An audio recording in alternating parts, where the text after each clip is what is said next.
Hello class. So I'm gonna make a demo about how to create a dummy variable. So here I'm gonna open a file. This is the file.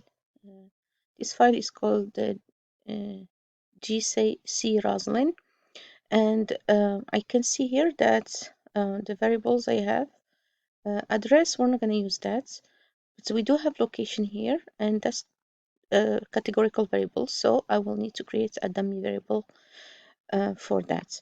So in order to decide how many dummy variables I need to create, I need to look how many possible locations we have. So here we have Rosalind, and then let's see what else. We have Glen Cove.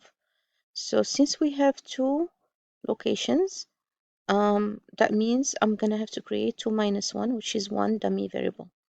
Now the dummy variable, it can be either called Glen Cove, in which case the reference will be Rosalind, or I could create instead a dummy called Rosalind, in which case the reference is Glencove. So either way will work fine, but just like rule of thumb, I'm gonna make the reference the first one alphabetically.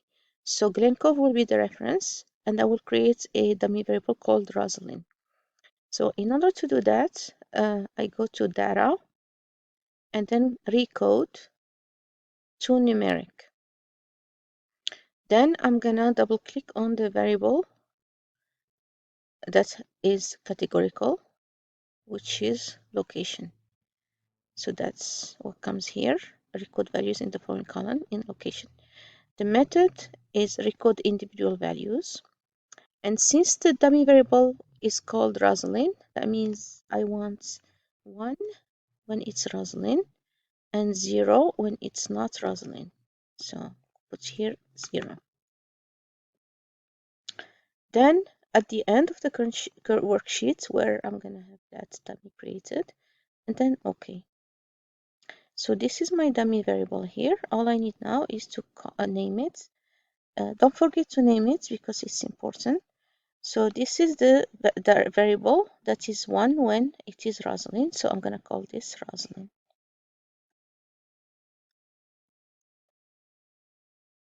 And that's it. I have created a dummy variable called Rosalind.